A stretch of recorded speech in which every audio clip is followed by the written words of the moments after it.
जय हिंद जय भारत, जय हिंद जय भारत, जय हिंद जय भारत। जो पाकिस्तान का इतिहास रहा है धोखा देने का, और पाकिस्तान किस तरह से आतंकवाद और पाकिस्तान की जो पैदाइश है वो ही इस बुनियाद पे है कि वो किस तरह से भारत विरोध की बुनियाद पे वो खड़ा हुआ है।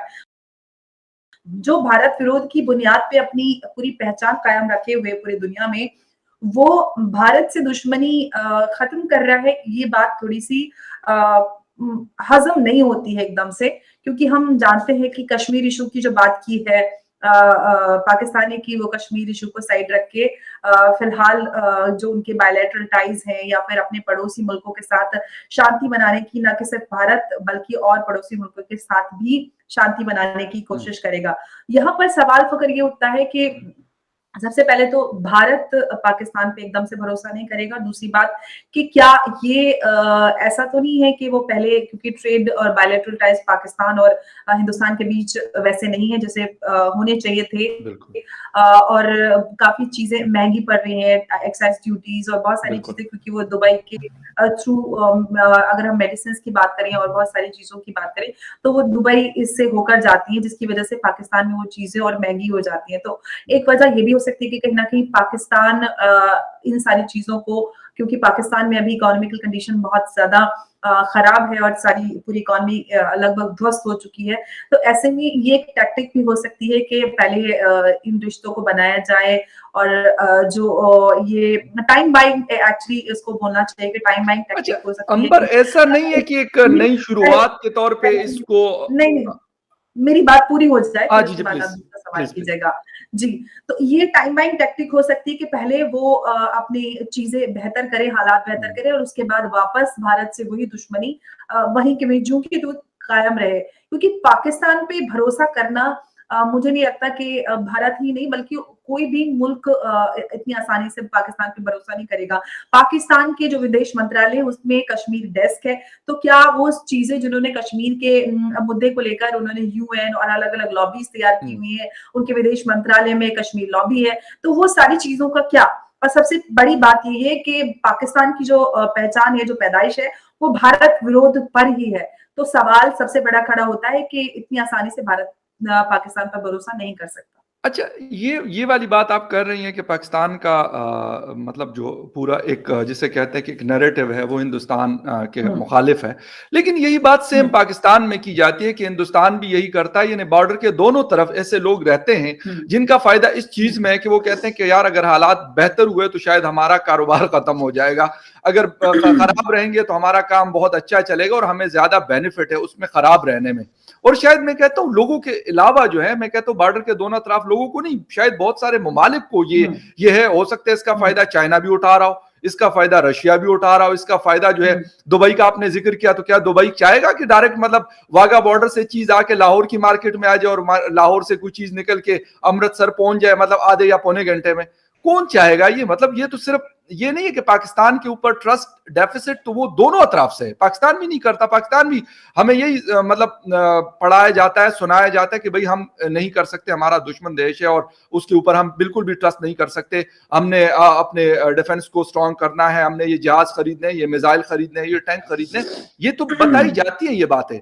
लेकिन कहीं ना कहीं से तो शुरुआत होनी है, बेशक ये नेशनल सिक्योरिटी पॉलिसी में ना हो, किसी और जगह से। लेकिन हुँ, ये तो नहीं है कि मतलब नॉर्थ कोरिया और साउथ कोरिया जो आपस में पता नहीं कितनी मतलब उनकी रही, जर्मनी जब दो पार्ट्स में था उनके बीच में अगर हम देख हुँ, लें, या फ्रांस और हुँ, दूसरे कंट्रीज का हम देख लें, तो उसके हुँ, बाद आज जापान के ऊपर अमेरिका ने एटम बम गिराया और आज वही अमेरिका है जिसका अड्डा जापान के अंदर टोक्यो के अंदर मौजूद है। वो कोई मतलब पुरानी बात नहीं है, 100 साल भी अभी नहीं हुए उसको जब एटम बम उनके ऊपर गिराया गया था, तो क्या वो भूल गए उस चीज हुँ। को? आज भी वहां पे वो बाकायदा अगस्त में वो चीज मनाई जाती है, वो दिन मनाया जाता है। तो कहीं ना कहीं से तो किसी ने स्टेप लेना है, वो पाकिस्तान हो या भारत। फ़क़त देखिए, आपकी बात अगर हम वैसे देखें तो ह्यूमैनिटेरियन ग्राउंड पे, या फिर हम कहें एक आम नागरिक होने के नाते पाकिस्तानी या हिंदुस्तानी, ये बातें सुनने में अच्छी लगती हैं। लेकिन राइट। ये जो अगर हम पाकिस्तान की जो नेशनल सिक्योरिटी पॉलिसी है, पिछले 7 सालों से इस पे काम चल रहा था। जो मियाँ सरताज अज़ीज़ हैं, आपके जो बिल्कुल। पूर्व प्रधानमंत्री, उनके जो मार्गदर्शक थे, उनकी समय से इस पे काम चल रहा है। और मुझे नहीं लगता कि पाकिस्तान के जो मौजूदा प्राइम मिनिस्टर इमरान खान वो फौज की उनके गो अहेड के बिना इस सारी चीजों को अनाउंस करे। 15 दिन पहले ये पॉलिसी अनाउंस हुई और अब 15 दिन बाद जाके आधी पॉलिसी अनाउंस होती है और आधी में क्या है ये अभी तक एक सस्पेंस है। तो पाकिस्तान किस तरह से ये चीजें कर रहा है तो अपने आप में खुद ये शक के दायरे में इसको लाके खड़ा कर देते हैं कि अगर इतनी क्लैरिटी है या आपकी इंटेंशंस वाकई में अपने पड़ोसी मुल्कों के साथ रिश्ते अच्छे बनाने की है तो उसमें इतना सस्पेंस क्यों है।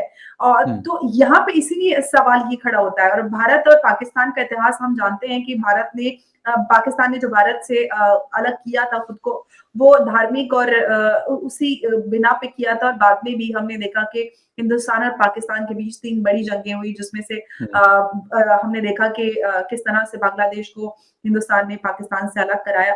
तो ये सारी चीजें देखते हुए और लगातार हमने देखा है कि पाकिस्तान की तरफ से सीज फायर का उल्लंघन और बहुत सारी ऐसी चीजें हैं या आतंकवाद को पनाह देना, ऐसी बहुत सारी चीजें हैं जिनको अनदेखा नहीं किया जा सकता। ये बहुत बड़े मुद्दे हैं। जहां तक बात आती है कि बायलैटरल टाइज की, तो देखिए मैं अगर भारत की बात करूं तो भारत एक बहुत बड़ा कंज्यूमर मार्केट है और हम यहाँ पे अगर मेक इन इंडिया के बहुत सारी चीजों की बात करते हैं तो भारत को पाकिस्तान के साथ अगर वैसे भी अगर हम इंपोर्ट की बात करें तो पाकिस्तान ने खुद इंपोर्ट बैन किया था भारत के साथ। तो ये उसको भी बैन लिफ्ट करने की भी एक वो हो सकती है कि हमने तो पाकिस्तान ने तो खुद बैन किया हुआ है ना इंपोर्ट पाकिस्तान हिंदुस्तान के साथ। तो हिंदुस्तान के लिए हमारे लिए अगर हम बात करें अपनी तो हमारे लिए सबसे पहले है राष्ट्रीय सुरक्षा। उसके बाद हमारे और भी जैसे हम चाइना की बात करते हैं तो चाइना के साथ भी हमारे बायलैटरल टाइज अच्छे रहे लेकिन धीरे धीरे अब उस पे क्योंकि चाइना अभी लगातार जो हिंदुस्तान और चाइना का बॉर्डर है उस पे लगातार शरारत करता रहता है तो उसको लेकर भी हमारे यहाँ काफी कैंपेन चलाई जाती है और सरकार भी उसको लेकर सतर्क रहती है जिसका नतीजा ये है कि चाइना की इकोनॉमी हमने देखी है कि किस तरह से वो टूटने के कगार पर है क्योंकि उनकी इकोनॉमी इतनी स्ट्रांग नहीं है। जो बड़े बड़े एनालिस्ट हैं वो इस बात का दावा करते हैं कि अगले 10 सालों में चाइना की इकोनॉमी ध्वस्त हो सकती है। तो हम एक पड़ोसी मुल्क पड़ोसी मुल्क जो हमारे आसपास रहते हैं उनकी चाइना तो भारत को एक पोटेंशियल कॉम्पिटिटर के तौर पर देखता है कि वो अगर आने वाले समय में सुपर पावर की अगर उसमें आते हैं उसमें तो चाइना और हिंदुस्तान का एक दोनों आपस में एक बड़े कॉम्पिटिटर। लेकिन पाकिस्तान का ये कि पाकिस्तान कहीं ना कहीं जो बड़े मुल्क हैं और जो पैसे वाले रिच कंट्रीज हैं उनका कहीं ना कहीं पिछलग्गू बनकर रह गया है कि भाई उनका एक फौज का बैकअप उनको दे दिया। जैसे कि अभी चाइना के हमने देखा है कि चाइना का किस तरह से ये एक इसके पीछे एक ये भी वजह हो सकती है कि कहीं ना कहीं चाइना के कहने पर तो वो ऐसा नहीं कर रहा कि अगले 100 सालों तक भारत के साथ दुश्मनी नहीं करेगा। तो इसके पीछे बहुत सारी चीजें हो सकती हैं। ये मैं अपने खुद के एनालिसिस से बता रही हूँ कि मेरा खुद का एनालिसिस है। ऐसी चीजें हो सकती है। अभी तक हमारे सरकार की तरफ से कोई भी रिएक्शन नहीं आया है। जी अच्छा अंबर एक चीज और है मतलब आपने चाइना का जिक्र किया तो मतलब चाइना के साथ हिंदुस्तान के अगर पिछले 2 या 3 सालों को हम देख लें तो हालात काफी खराब हुए हैं और मतलब बताया ये जा रहा है कि हो सकता है कि मतलब 2 साल बाद 3 साल बाद कुछ और इस तरह की चीजें हो जाए क्योंकि चाइना भी आराम से नहीं बैठ रहा है। जिस तरह आपने कहा कि वो एक्सपेंशन अपनी कर रहा है अपने बॉर्डर को वो आगे बढ़ा रहा है हिंदुस्तान के इलाकों में वो आ रहा है। अभी भी हमने कुछ दिन पहले उनकी तस्वीरें देखी हुई थी। तो क्या ये वाली चीज कि अगर पाकिस्तान के साथ हिंदुस्तान के हालात बेहतर हो जाते हैं लेट सपोज तो उनके लिए आसान नहीं हो जाएगा चाइना को हैंडल करने क्योंकि 2 फ्रंट वॉर जो है वो बेशक अमेरिका लड़ता हो रशिया लड़ता हो चाइना लड़ता हो या हिंदुस्तान लड़ता हो बड़ा मुश्किल काम होता है। 2 फ्रंट वॉर किसी भी मुल्क मेरे ख्याल जितना मर्जी ताकतवर हो जितना मर्जी उनके पास सब कुछ हो लेकिन पॉसिबल नहीं होता। तो क्या उनके लिए ये चीज अच्छी नहीं है कि वो कहें कि यार वाकई सही है अगर पाकिस्तान के साथ हालात बेहतर कर लो चाइना के साथ निपट लेंगे। नहीं लेकिन फखर अभी देखिए कि पाकिस्तान और चाइना के जो रिलेशन है वो अभी भी हालांकि पाकिस्तान को सिर्फ इस्तेमाल करता है चाइना और पाकिस्तान की हैसियत तो किसी भी मुल्क के आगे ऐसे नहीं कि एक स्ट्रॉन्ग पोजीशन नहीं कि वो अपनी बात कह सके या मनवा सके।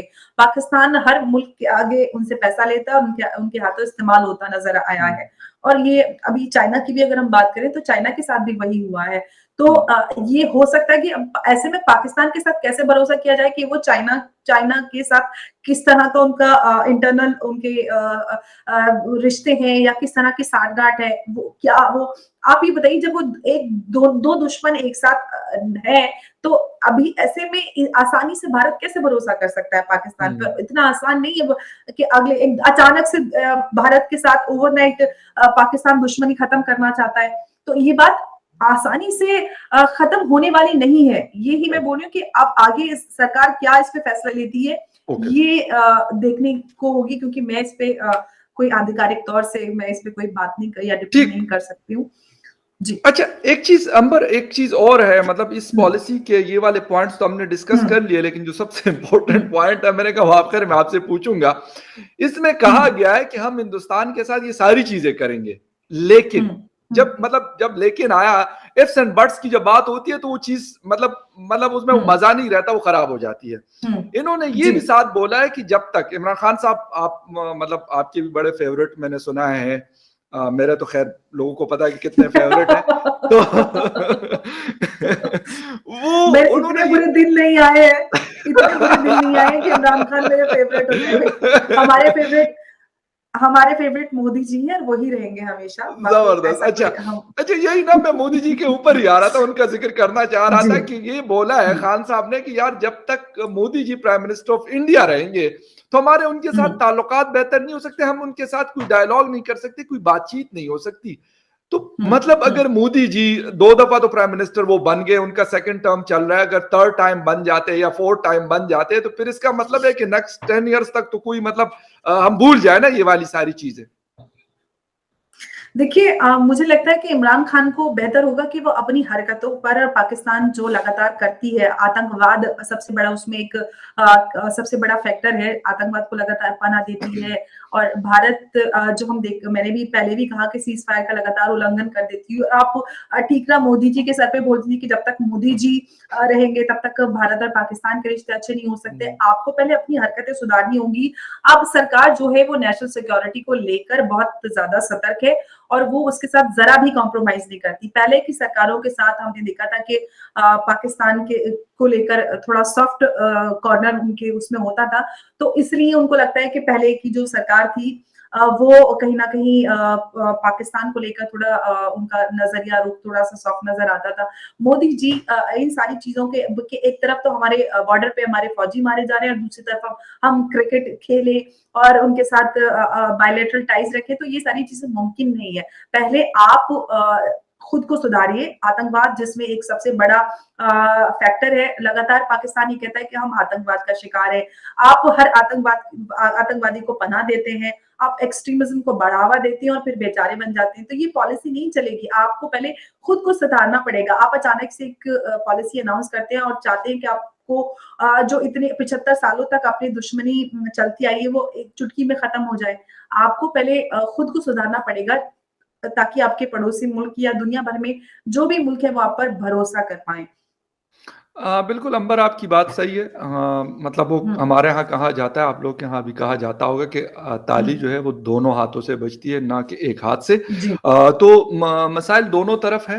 मैं ये नहीं कहता, हो सकते हिंदुस्तान के गिले शिकवे ज्यादा हो, पाकिस्तान के भी होते हैं, कुछ सही होते हैं, कुछ गलत होते हैं। मैं ये नहीं कहता कि सारे पाकिस्तान के गिले शिकवे बिल्कुल सही होंगे या दुरुस्त होंगे, लेकिन इसके बावजूद मतलब दोनों ममालिक को मेरे ख्याल में कहीं ना कहीं जाकर इन चीजों को सॉर्ट आउट करना है और टेबल पे बैठना है। हम बेशक कहते कि हमारी 75 साल तो शायद बहुत मामूली टाइम है, मैं कहते 175 ईयर से भी अगर हमारी दुश्मनी चलती आ रही हो, वो हमारे पठानों में कहते हैं कि आप बेशक एक दूसरे की तरफ से 200 लोगों को कत्ल कर दे, लेकिन एंड उसका क्या होता है, सुलह होती है। हमारे यहाँ पे जिरगे बैठते हैं और वो कहते हैं यार बस इसके बाद आप क्या करोगे, मतलब 200 बाहर दिए, लेट्स सपोज, मैं एक मिसाल दे रहा हूँ, एंड तो फिर भी आपका वो है कि आपने एंड किस पे करना है, टेबल पे करना होता है। हिंदुस्तान को भी और पाकिस्तान को भी, मेरे ख्याल में पाकिस्तान को शायद ज्यादा जरूरत है इस चीज की। मैं ये कहूंगा as a citizen, as a journalist, के पाकिस्तान अपने सारे पड़ोसियों के साथ, इंक्लूडिंग हिंदुस्तान, अफगानिस्तान, ईरान और चाइना, कि भाई जो कुछ हुआ हमारी गलती थी या आपकी गलती थी, उसको एंड कर लेते हैं, बस आगे बढ़ते हैं। आगे बढ़ने के लिए आखिरी बस आपका कमेंट चाहूंगा कि हमने एंड कहीं ना कहीं करना। मैं ये नहीं कहता, मैं यहाँ पे बिल्कुल ये नहीं कहूंगा कि हमने कश्मीर के अंदर कोई इंटरफेरेंस नहीं की, बहुत ज्यादा की। बेतहाशा की हमने, हिंदुस्तान को बड़ा नुकसान भी हुआ उससे।